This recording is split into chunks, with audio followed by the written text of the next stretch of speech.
abilities to be developed and not only contents. It also put the teachers in a more inspiring or motivating role and not only on the lecture teaching. So that's also a very good thing about modularization. And it can also be very useful because it could be, and that's the way we are starting with, could be more oriented to society or to the market. So what people really and our students really need, and not only what the curriculum or the graduate or postgraduate course intends to be. So we have a good starting experience with modularization that is Vita Global, which is an Erasmus Plus project coordinated by Obreal and Rovira and Virgili. And with that exercise, we have been working for almost a year, and the results are quite good because teachers and students are starting to understand this flexibility and this skills-based approach. But again, I would like to emphasize that what we learned with these tools and these strategies for internationalization are things we need to learn for the whole university systems. So we need to have more flexibility, more focus on skills, and more society-oriented definitions, not only for internationalization, but for the whole system. So I think it's a great point for internationalization and for our offices of internationalization, be realizing that what we do and what we can work together is useful not only for this area, but this can and need to be thought like an horizontal area for the whole university system. Thank you, Jimena, and it is good that you are bringing up some projects and experiences. We will go now to Shafiq in Lebanon to see how he's seeing this process, but this aspect of concrete projects and experiences, south, south, north, through project is something that probably will also be interesting to know from the perspective of India and Sweden, because Pratap mentioned in his intervention that they are already doing things between partners in internationalizing modules. But before that, Shafiq.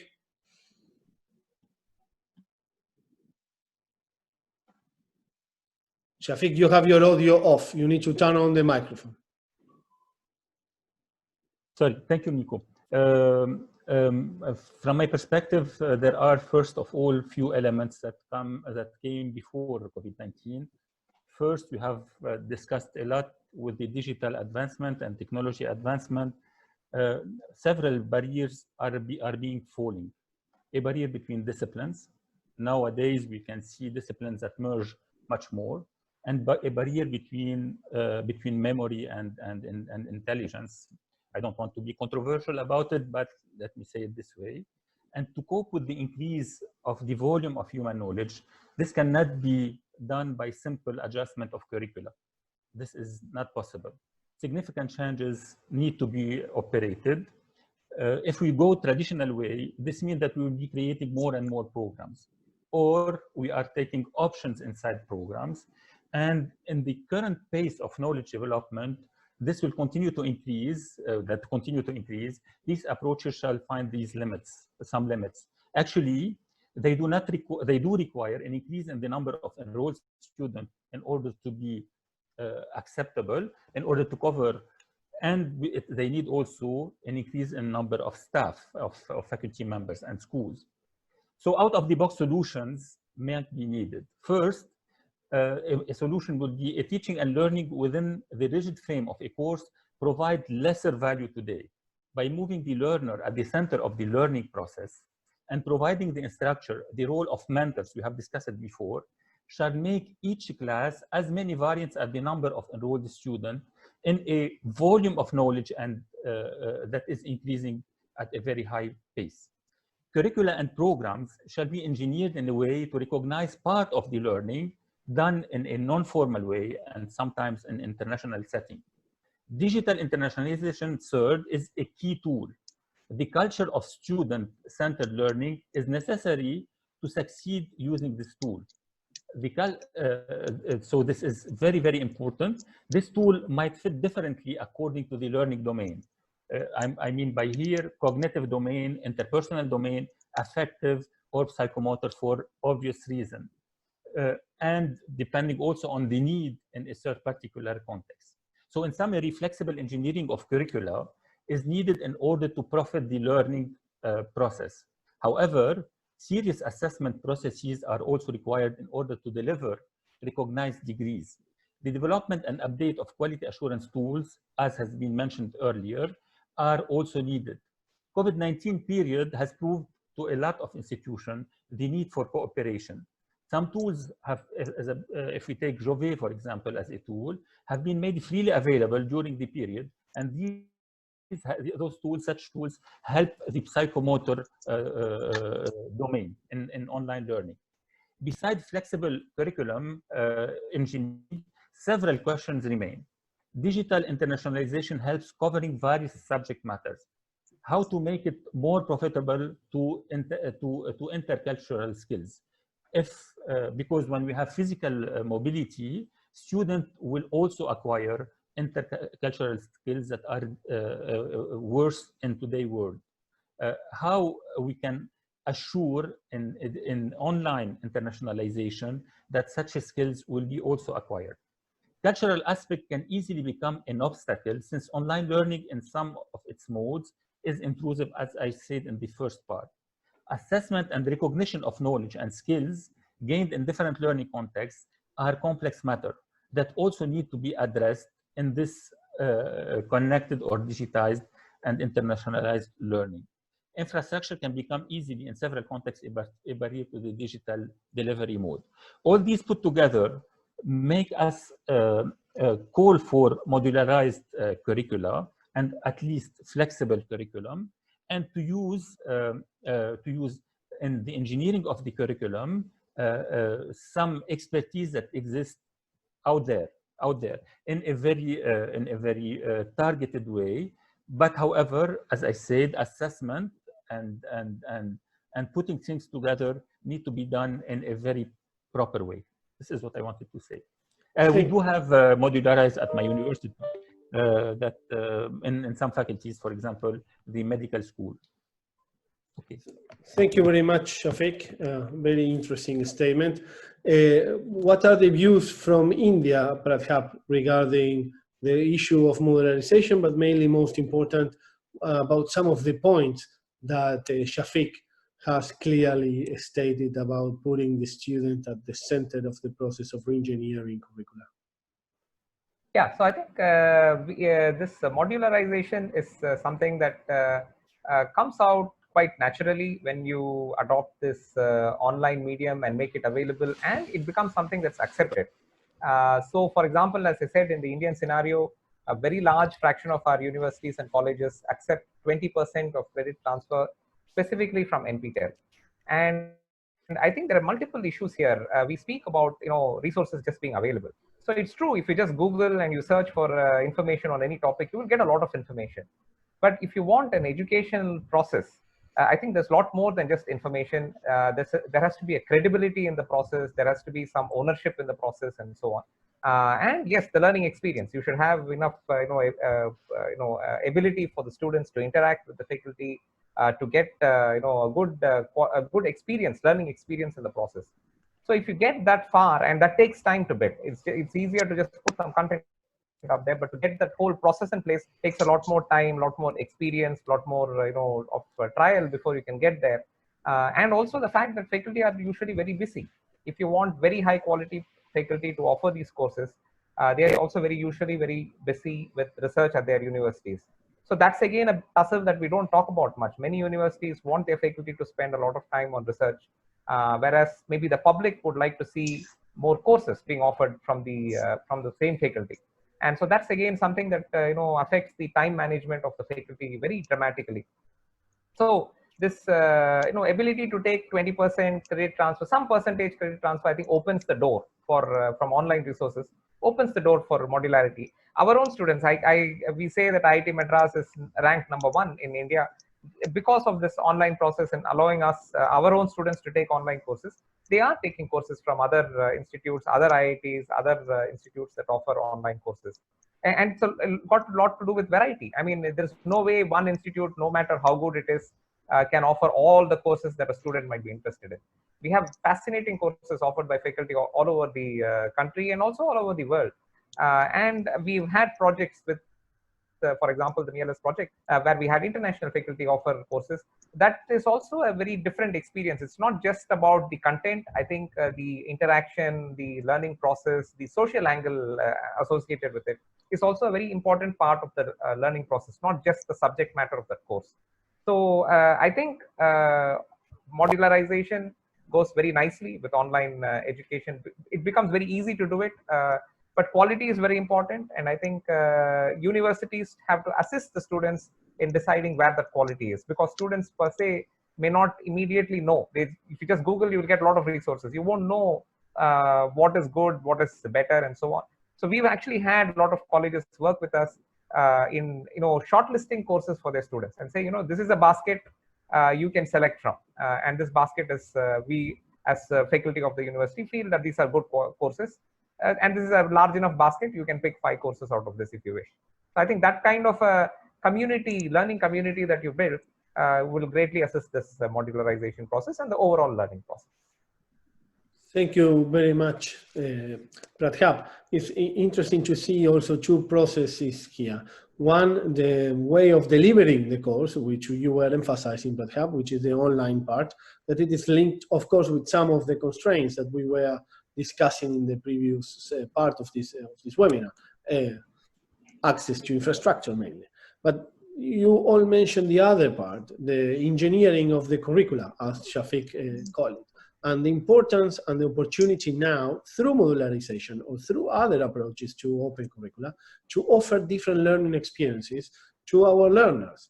It would be fantastic to think that someone in South Africa can study with a curricula and some modules designed and maybe delivered online or physically or in a blended way or whatever. It doesn't really matter much, but that the curricula that has been thought jointly between Pretoria University and IITM and have an Indian perspective of some topic that in a different or in the traditional approach to transfer of knowledge, to come back to the beginning of my introduction, would be impossible. Not to transform the teacher into a tutor would be at the core of this debate. I would like to finalize this session, or I'm sorry, this slot of the session with Kale.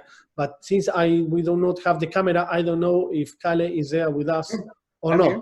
Okay. I'm here. Do you hear me? Oh, yeah, we do. We do, but we do not have the. We are not seeing. I'm sorry you, about the camera. I tried once, but anyway. Okay. So just let me say this. Historically, at my university, we only had a few long programs, 5-year programs, actually. And we had a very homogeneous group of students taking these. And the faculty attitude, historically, was that the faculty want to have a super designed 5-year program, which was a lattice of a lot of courses with a lot of dependencies, which worked well at the time when we had very few programs and a very homogeneous student group. That was like 50 years ago or 40 or something like that. Today, a lot of things have happened. We have so many programs now, and we have so many categories of students. We want to use our courses for various purposes. We want to reuse them. We may even want to use them in various forms for skilling purposes in industry and so on. So the world has changed. Unfortunately, today, we still have these 2 philosophies going on. We have the old philosophy that dies very slowly. And we have the other attitude, which I belong to be one of the advocates of, that we really need to increase strongly the modularity to be able to accommodate for all the different programs and student categories we have. Unfortunately, I can see today there is also another force that really counteracts moving from the lattice sequential model to the modular model. It's economy. Because today, a lot of our administrators, my university, say that we cannot let the students choose, because then they may do the wrong thing, and we will we cannot provide them with another course because it's too costly. So they have to go the optimal pre-designed sequence. And I think that's very unfortunate. I think we should allow for students making more choices, even with a risk, and now and then making the wrong choice, so to say, from the faculty's point of view, as long as you can remedy it and take another track. So that, I think that's my short comment. I think we are very short of time. That's the important thing I would say. Thank you very much, Kalle. I think you have more or less summarized this new philosophy approach. And before giving the floor to Elizabeth to summarize or to present some of the questions of the participants, I think that that's the key. Probably COVID-19 is giving us the opportunity. It's just an excuse to rethink the way we approach to curricular design, or to the design of to help, let's say, the design of the setting to help the learners to learn. And this implies the mind change from the teachers, from the university managers. They acknowledge of some of the huge differences between regions, the problem of funding that we might not find in Sweden, as you were saying, Kalle, but we will find in Africa, in Latin America, in Lebanon, at some point, at some stage in India, but also an opportunity to have cooperations or a transversal approach to internationalization, a horizontal approach, as Kiran was more or less, and Jimena were more or less pointing out, and the unique opportunity to think in a possible and doable cooperation in terms of engineering of curricula, in terms of offer or learning offer between countries that traditionally, for many, many historical reasons, will never cooperated before. But probably we have some questions from the audience. If we still have an audience, we do have 150 people following us, which makes me very happy. Elizabeth, please. Yeah, great that everyone has stayed this long. That means it's been really interesting. Thanks to the panelists. I'll do just 2 blocks of questions. Whoever wants to weigh in can weigh in quickly. The first relates to what Kalle finished on, which has to do to a large extent with how flexible we are, how open we are, and how guarded we also are potentially in the academic sector, particularly professors and teachers.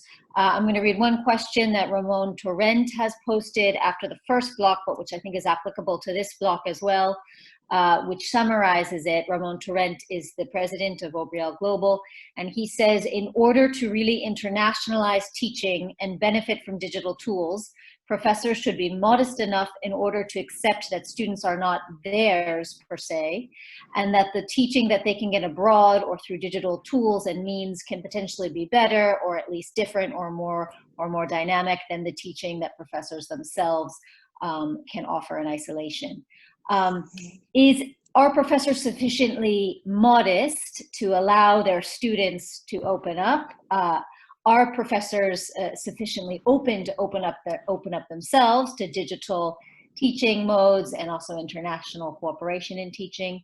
And do you think that professors in your particular institutions and countries will go down that path now, given all the challenges and opportunities offered by COVID?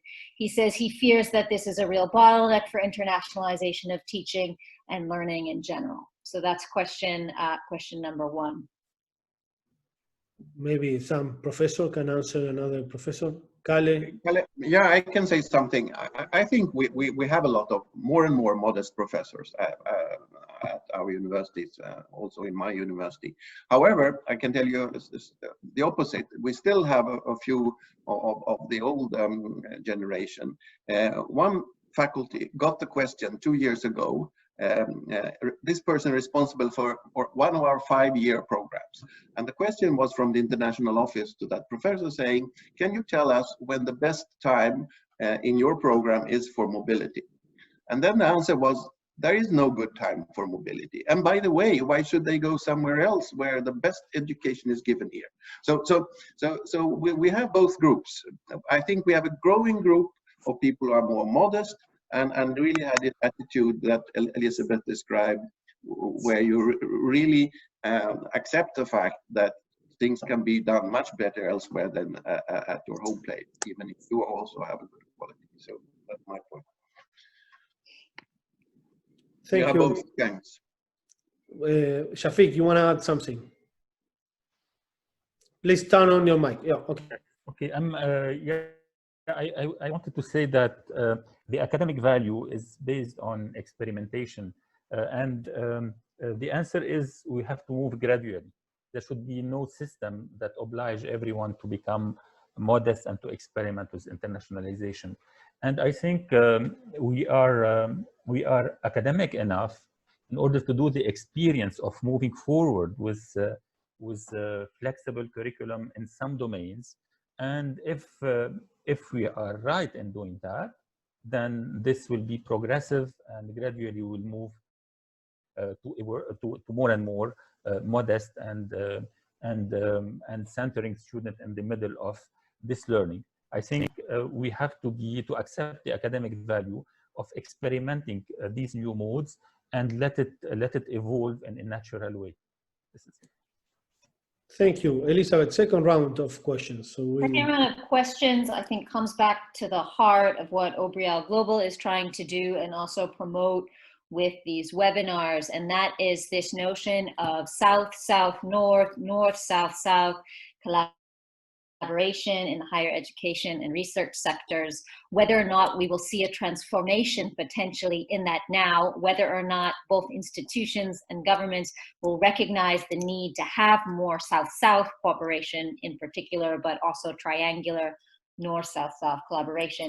One of the questions that popped up a few times was to what extent or whether we will see now, in fact, more of that North-South-South collaboration, South-South collaboration, or whether due to resource constraints, given the current challenges in the global economy, we will see more division. We'll see the South being more isolated from the North when it comes to collaborative higher education offer and learning and teaching.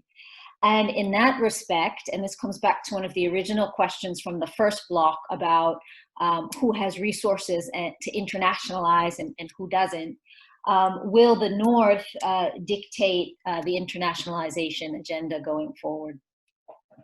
What is the feeling from the South, from Africa, Matete, about this? In South Africa, one of the things that is happening is there is a big drive around decolonizing education. The discussion entails a number of things, but part of it is the plurality of knowledge. The argument that for a long while, academia has been very narrow and has presented singular perspectives around knowledge. And now with the decolonizing drive, South African academics are saying we would want to make sure that the knowledge that we work with in our universities, that we pursue, that we innovate around, is of a plural nature. And part of that is also to connect with, or to create new connections that were never fostered before. And part of that is connecting South to South and South to East, for example, and not just to depend on the Western and Northern forms of knowledge that have so much dominated academia, what we teach and what we innovate around. So there is a very big South African drive to make sure that the knowledge that we work with is also opened up to allow other regions in the world to kind of pollinate the thinking and the basis of what we build our, say, degree programs, our research programs on, not just to depend on what was coming from the West and from the North. So that expansion, or the whole argument around decolonizing the curriculum, decolonizing the university in South Africa is yielding a number of fruits. For example, there is now better connection between South Africa and African universities, whereas in the past, there was a kind of a neglected relationship when universities in the southern part of Africa would always run to the west and to the north for collaboration and partnerships. Now, the drive is to make sure that we connect with India, we connect with Asia, we connect with all the regions of the world to make knowledge to be what it is and to give it that distinct nature of being plural, not of being singular and being narrow as we've done in the past. Thank you very much, Matete. I think we need to start closing, and unless somebody has a last comment, because before we do the last closing remarks, Jimena, I think you are dying to speak. Yeah, go ahead. Just two very short comments. I think the impossibility to assess the global issues of the pandemic with global solutions have forced us to think about these issues, and this is very good. And what I think is that we will see an evolution in different stages, like a first, at least from my Argentinian point of view, a first issue or stage for a national perspective, more national perspective, a second step for a more regional perspective, and then this South-South cooperation. But I'm afraid that we need financial support for this. So if we don't, the South-South countries, define some financial schemes, this won't be a success, or it will be very difficult. That's it. Thank you, Jimena. So thank you very much to everybody. I think Matete's and Jimena's, but the spirit of Matete's last point is very relevant to close this seminar, to push this idea of that knowledge is plurality always, and universities will need to find a way to adapt to the plurality of knowledge and to offer a plural approach to knowledge from a plural perspective. So someone was saying the humble of the teacher is important, and Kale was saying also that teachers and, let's say, partners in the learning process should allow the students or the other learners to pick more freely their paths. Rethinking from a South-South-North perspective different aspects on how to organize this learning process, either with modularization or other curricular engineer. I think it's very relevant, or we do think that it is very relevant in a post-COVID-19 world, not because of the COVID-19, because it is somehow an obligation from a university perspective, how to offer a better path to a plural knowledge, and how to help other learners to learn, how to teach to learn or learn to teach. In any case, it has been a pleasure to be with all of you. We thank you all, and I wish to especially thank the 141 people that are watching us despite the long 2 hours, 20 minutes that we have been discussing. For the next webinars, we hope to explore the different aspects of regional integration and South-South cooperation in the framework of the pandemic, and many other topics. We will keep you all posted with our next sessions. Probably in a couple of weeks we'll be online once again. Thank you very much, Jimena from Argentina, Kiran from Oman, Kale from Sweden, Pratap from India, Shafiq from Lebanon, Matete from South Africa, Elizabeth from Barcelona. We got her back from Boston, where she was a couple of weeks ago, so the pandemic is finishing somehow, at least for her. So thank you everybody for being with us, and see you next time. Thank you very much. Thank you. See you. Bye-bye. Thank you. Bye-bye. Bye-bye.